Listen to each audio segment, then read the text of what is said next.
দিদি জামাইবাবুর নাম কি? রূপ, অনুরূপ গাঙ্গুলি। আচ্ছা এক্সকিউজ মি, অনুরূপ গাঙ্গুলি এখানে ভর্তি আছেন? আপনারা কারা?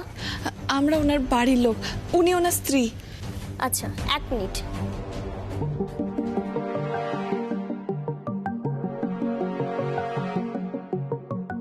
অনুরূপ গাঙ্গুলি? না, ওনাকে তো ভর্তি নেওয়া হয়নি। ভর্তি হয়নি মানে উনি এসেছিলেন তো এখানে।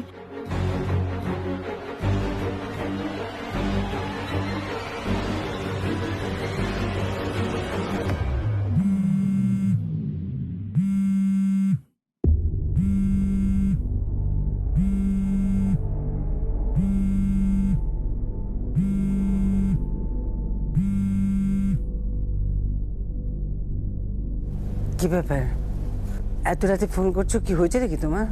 ইমার্জেন্সি ইমার্জেন্সি, তাই এত রাতে ফোন করলাম। কি ইমার্জেন্সি? আমি এখন হসপিটালে আছি। কেন, কি হয়েছে তোমার? আমার কিছু হয়নি, আমার কিছু হয়নি। ওই যে অঞ্জনা আর তুবড়ি হসপিটালে এসেছে অনুরূপ গাঙ্গুলির খোঁজ করতে। কার ফোন অঞ্জলি? আপনি চিন্তা করবেন না, আমি আমি ফলো আপ রাখছি। শুধু আপনি ফোনটা আপনার হাতের কাছে রাখবেন, ঠিক আছে? কার ফোন এসেছিল অঞ্জলি? কারো না, কিছু না, ঘুমিয়ে পড়ো। কি আশ্চর্য, তুমি হঠাৎ এভাবে রিয়াক্ট করছো কেন? হ্যাঁ, এত রাতে ফোন এসেছে, কোনো বিপদ আপদ, তাই তো জিজ্ঞেস করছে কার ফোন এসেছিল। দেখুন, উনি এখানে এসেছিলেন অতিরিক্ত মাথার যন্ত্রণা নিয়ে। আমরা ওনাকে স্ক্যান করাই, কিন্তু রিপোর্টে সেরকম কিছুই পাওয়া যায়নি, যার জন্য ওনাকে ওষুধ দেওয়া হয়েছে। ওষুধ খেতে যন্ত্রণাটা একটু কমেছে। আমরা কিছুক্ষণ ওনাকে অবজারভেশনে রেখেছিলাম, তারপর ওনাকে রিলিজ করে দিয়েছি। বলছি, ওনাকে কখন ছেড়েছেন? এই মাত্র, হয়তো বেরিয়েই পেয়ে যাবেন। দিদি ভাই আস্তে, পড়ে যাবে। দিদি কোথায় গেল, কোথায় গেল? একটাবার জানতে পর্যন্ত পারলাম না মানুষটা কেমন আছে। দিদি দিদি এভাবে কেঁদো না, শুনলে তো ওনাকে ছেড়ে দেওয়া হয়েছে, নিশ্চয়ই উনি ভালো আছেন, নয়তো ডাক্তারবাবুরা ছাড়তেন ওনাকে, বলো? আজ কতদিন হয়ে গেছে তুবড়ি, একবার মানুষটার মুখটা দেখিনি। আমার জন্য অপেক্ষা করেছিলাম এখানে আসবো বলে, কিন্তু আমি এলাম তবু তার মুখটা একবার দেখতে পর্যন্ত পারলাম না, একবার দেখাও হলো না। হবে দিদি, তোমাদের ঠিক দেখা হয়ে যাবে। কবে হবে তুবড়ি, কবে হবে? হয়ে যাবে দিদি। আমার বিশ্বাস হয় না তুবড়ি, আমার কপালকে আমার আর বিশ্বাস হয় না। একটা কথা জিজ্ঞাসা করবো দিদি, তোমরা একসাথে থাকো না কেন? উনি ভালো মানুষ নন? তার মতো ভালো মানুষ আর হয় না তুবড়ি। প্রাণ দিয়ে ভালোবাসতো আমাকে। তাহলে সে অনেক কথা তুবড়ি, একজন মহিলার শ্লীলতাহানির অপরাধে ধরা পড়েছিল ও। কিন্তু আমি নিজেই জানি সে কথা মিথ্যে। আমাকে যদি কেউ মরার সময়ও মুখে গঙ্গা জল নিয়ে এ কথা বিশ্বাস করতে বলে, আমি বিশ্বাস করতে পারবো না তুবড়ি। কারণ আমি জানি এই অপরাধ উনি করতে পারেন না। উনি খুব ভালো মানুষ তুবড়ি। কেউ তো আছে যে ওকে ভাসানোর চেষ্টা করেছে, তাই জন্যই ওকে আমার কাছ থেকে দূরে সরে যেতে হয়েছে। কষ্ট হয় তুবড়ি, খুব কষ্ট হয়, কিন্তু আমার বাড়িতে কেউ সেটা বুঝতে পারে না, কেউ বোঝে না। দিদি আমি বুঝতে পারছি গো, তুমি ভেবো না, সব ঠিক হয়ে যাবে, সব ঠিক হয়ে যাবে। তোমরা দুজন দুজনকে এত ভালোবাসো, সেটা তো মিথ্যে হয়ে যেতে পারে না। তোমাদের দেখা হবে, ঠিক দেখা হবে, শুধু একটু সময়ের অপেক্ষা দিদি।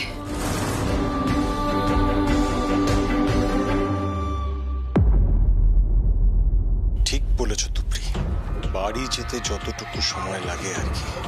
বাড়ি চলো, তারপর দেখো তোমার জন্য কি দোদমা অপেক্ষা করছে। চলো দিদি।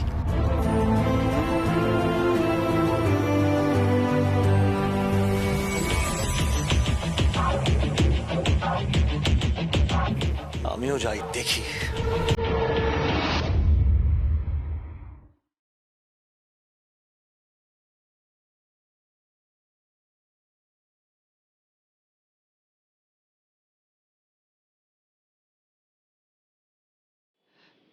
চুপচাপ চলে যাও ঘরে, কেউ যেন কিচ্ছু বুঝতে না পারে।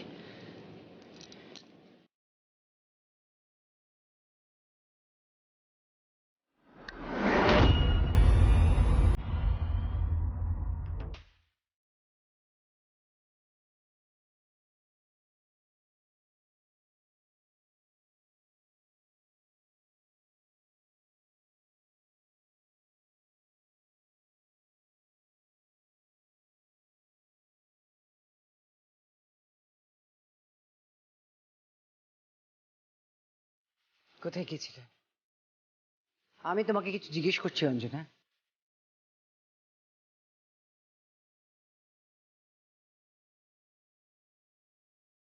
কোথায় গিয়েছিলে? আমরা দুজনে বাগানে ছিলাম মা।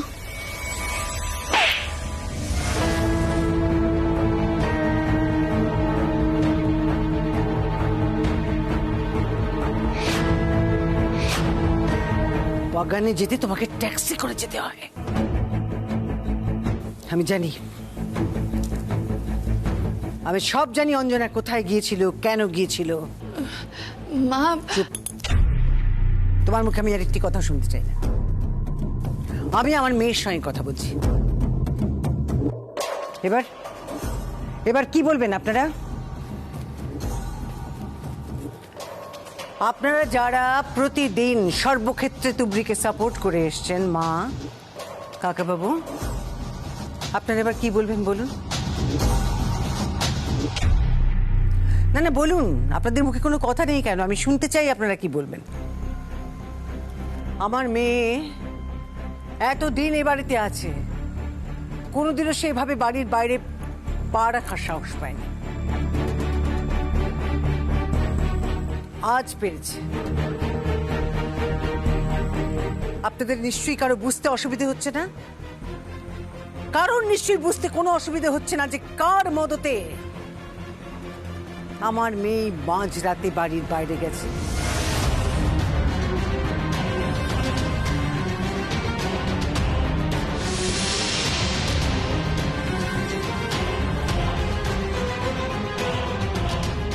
কি হলো তুবড়ি? কিছু বলছো না কেন তুমি? কোথায় গেছিলে? একটা দরকার ছিল। তুমি আমাকে বললে না কেন? ও তোকে বলতে চেয়েছিল ভাইয়া, ও বলতে চেয়েছিল, কিন্তু আমি বলতে দিইনি। আমি বাধা দিয়েছি। আমি ওকে বাধা দিয়েছি কারণ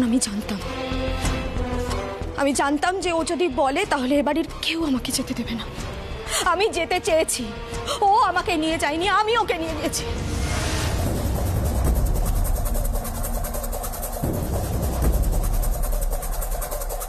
এটা তোর উচিত কাজ হয়নি দিদি ভাই। তুবড়ি, আমি তোমার উপর অনেক ভরসা করেছিলাম, কিন্তু আজ যে ঘটনাটা তুমি ঘটিয়েছো তার জন্য বৌমার সামনে আমাদের মাথা হেঁট হয়ে গেল। ছোট দাদু, আমি না তুবড়ি, আর কোনো কিছু বলেই তুমি আমাকে বোঝাতে পারবে না। দেখো, অন্যায়টা অন্যায়, আর তোমার এই অন্যায় আমি সমর্থন করছি না।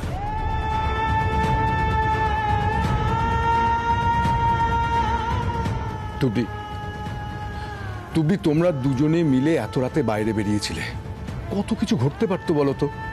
আর ভগবান না করুক যদি কিছু ঘটতো, তাহলে তোমরা দুজনে সামলাতে পারতে সেটা? যাই হোক, আসল কথাটা হচ্ছে তোমরা গিয়েছিলে কোথায়?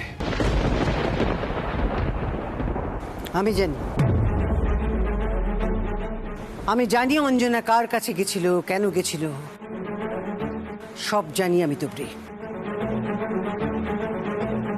আমার ছেলে মেয়েদের ভালোর জন্য আমাকে চারিদিকে নজর রাখতে হয়। যাকে দেখার জন্য গেছিলে সে একটা কিট, একটা নোংরা মানুষ।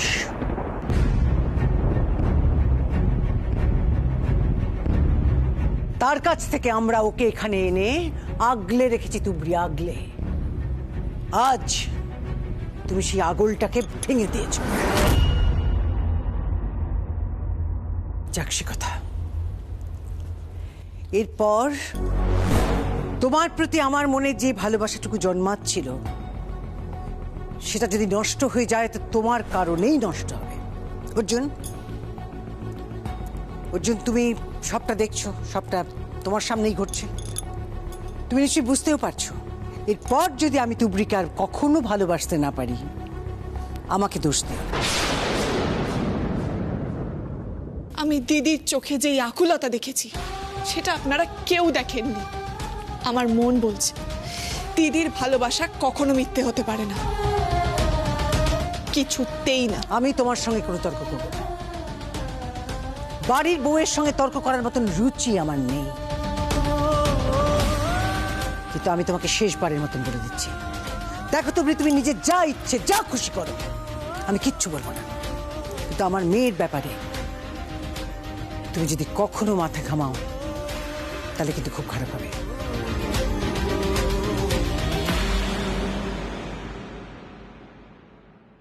বাড়ির সবার সামনে আমি রাগ ঢাক না করে পরিষ্কার জানিয়ে দিচ্ছি, আমার মেয়ের ব্যাপারে যদি তুবড়ি আর কোনোদিনও নাক গড়ায় তাহলে কিন্তু আমার চেয়ে খারাপ কেউ হবে না।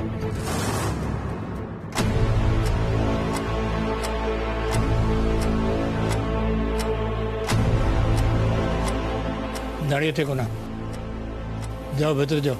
ছোট দাদু, চুপ! একদম চুপ। তুমি আর একটা কথা বলবে না। ছোট দাদু যেটা বলছে সেটা করো, ঘরে যাও। সেই ভুলটাই তুই করলি দিদি ভাই, এত বোঝানো সত্ত্বেও। আর এখানে দাঁড়িয়ে থেকে কি করবি?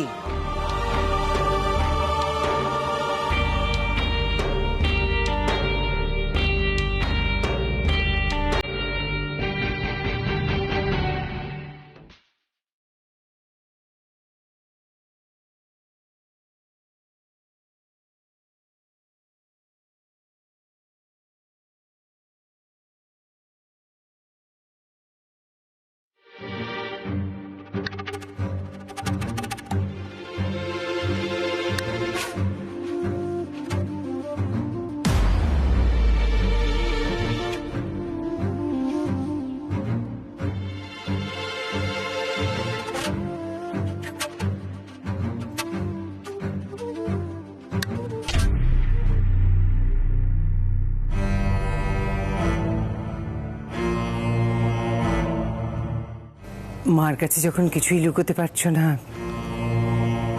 চোখের জল লুকোতে যাচ্ছ কেন?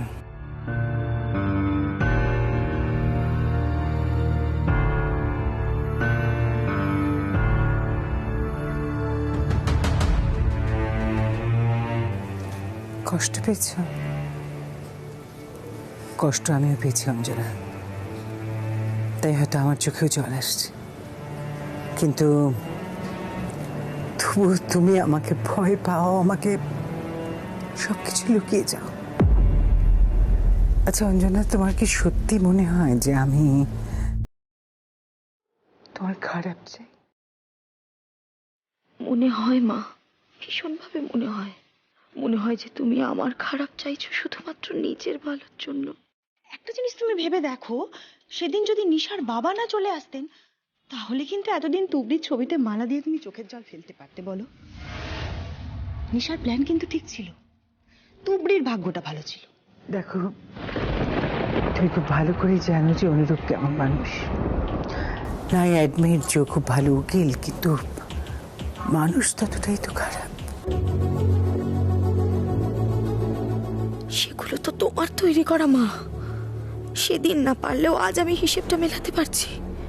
অনুরূপকে ফাঁসানো হয়েছে কোনোভাবে, আমি বেশ বুঝতে পারছি। আর সেটা তুমি করেছো সেটা মা, কারণ অনুরূপ তোমার একটা অপকর্মের বিরুদ্ধে গিয়েছিল।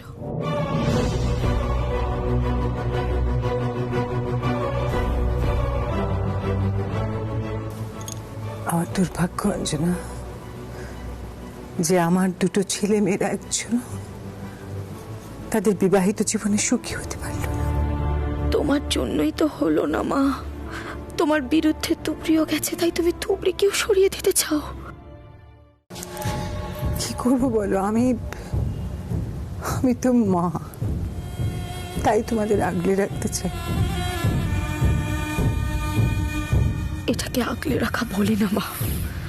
তোমার দৃষ্টিভঙ্গিতে তোমার বিরুদ্ধে যে যাবে সেই খারাপ, তাকেই তুমি তোমার পথ থেকে সরিয়ে দিতে চাও।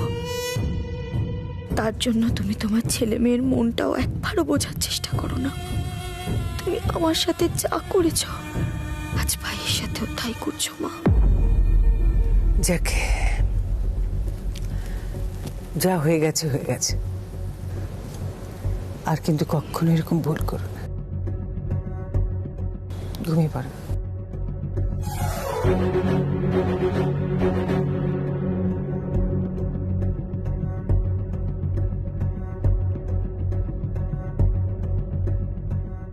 শুয়ে পড়ো।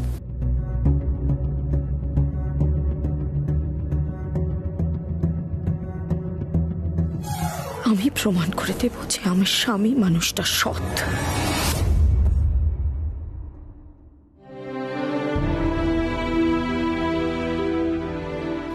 নিচে যা সিচুয়েশন ছিল সেখানে যদি আমি কথা বলতাম তাহলে সবাই ভাবতো আমি বড়দের মুখে মুখে তর্ক করছি, তাই আমি কিছু বলিনি। কিন্তু আমার মনে হয় আপনার কাছে সবটা পরিষ্কার হওয়া দরকার। আর কি পরিষ্কার করবে তুমি তুবড়ি? আপনি কি এখন বুঝতে পারছেন দিদি আমাকে কেন ডেকে নিয়ে গেছিল? আমি বুঝেছি তুবড়ি, কিন্তু তুমি কেন ওর কথায় সায় দিতে গেলে? তোমার কি একবার মাথায় এলো না যেটা বাড়ির কেউ করতে দিতে চাইছে না সেটা সমর্থন করা তোমার উচিত নয়? অর্জুন, এখানে উচিত অনুচিতের প্রশ্ন অনেক পরে আসছে। প্রশ্ন হলো একজন প্রাপ্তবয়স্ক মেয়ের ওপর বাড়ির সবার মত চাপিয়ে দেওয়া হচ্ছে। সবাই ভাবছে দিদির স্বামী একজন নোংরা প্রকৃতির মানুষ, তবে দিদি কিন্তু সেটা বলছে না। দিদি বরং বলছে ওনার মতো মানুষ হয় না। অর্জুন, একজন স্বামীকে তার স্ত্রীর থেকে বেশি পৃথিবীর আর কেউ জাজ করতে পারে? পারে না। বাইরে থেকে এসব কিচ্ছু বোঝা যায় না। আজকে আমি আপনি যদি রাস্তায় হাত ধরে বেরোই, প্রত্যেকে ভাববে আমাদের সম্পর্কটা কতটা মধুর, কিন্তু আমি আপনি জানি আমাদের সম্পর্কটা কেমন। এতটা আত্মবিশ্বাস তোমার কোথা থেকে আসে তুবড়ি? কোথা থেকে? তুমি বুঝে গেলে দিদি ঠিক আর আমরা সবাই ভুল? তুমি কতটা জানো অনুরূপদের ব্যাপারে? কতটা? ওই মানুষটা ঠিক নয়, বাজে মানুষ একটা, সেটা প্রমাণ হয়েছে তুবড়ি, আর তার শাস্তি উনি পেয়েছেন। সেই কারণেই তো আমরা বাড়ির সবাই দিদিকে এখানে এনে রেখেছি তুবড়ি। তুমি কি নিজের সম্মান রক্ষা করতে জানো না একটু? কেন একবারই একটাই কাজ করো যাতে তোমাকে বারবার অপমানিত হতে হয়? কেন তুবড়ি? একবারও ক্লান্ত হও না? তুমি খারাপ লাগে না তোমার একটু?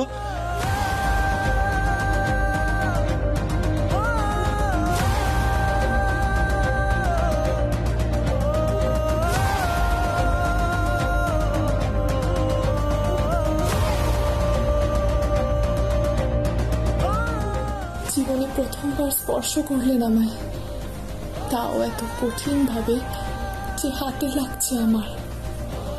দিন, একটু যন্ত্রণাই না হয় দিন, সেটাকেই ভালোবাসার স্পর্শ বলে মেনে নেব।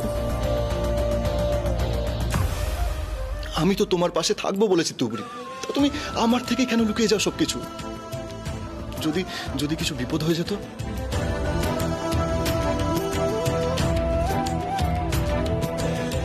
দুটো কথা বলতে গেলেই তোমার চোখে জল চলে আসে। তবু ভালো, বিপদের সম্ভাবনা আছে বলেই আজ আপনি আমাকে স্পর্শ করলেন, নয়তো তো আমি অচ্যুত।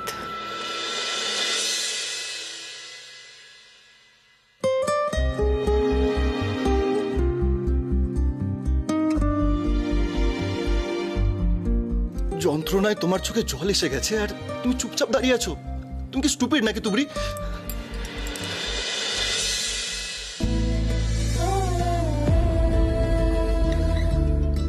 হাতটা দাও, হাতটা দাও, হাতটা দাও। অর্জুন, থাক, লাগবে না। চুপ, একদম চুপ তুবড়ি। সবসময় কথা বলাটা না তোমার একটা বাজে অভ্যেস। এটা বদলা, চেঞ্জ করো নিজেকে। দাও, হাতটা দাও। বসো তুমি। অর্জুন, বলছি তো হাতটা দাও আমায়।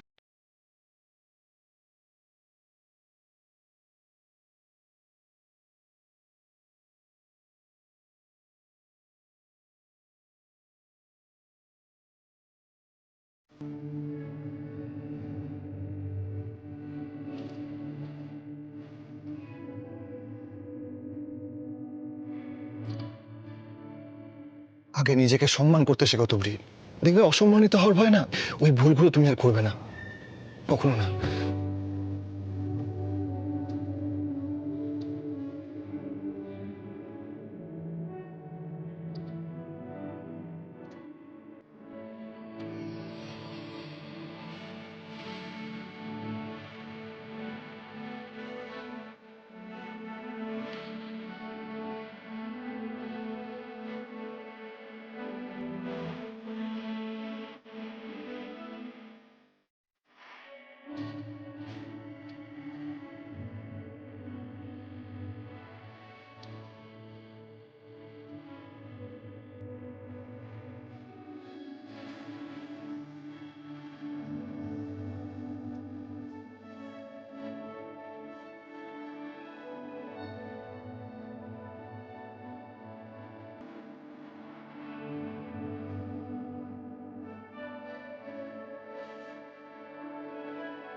আছো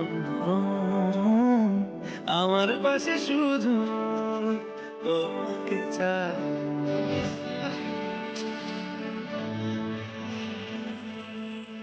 তুমি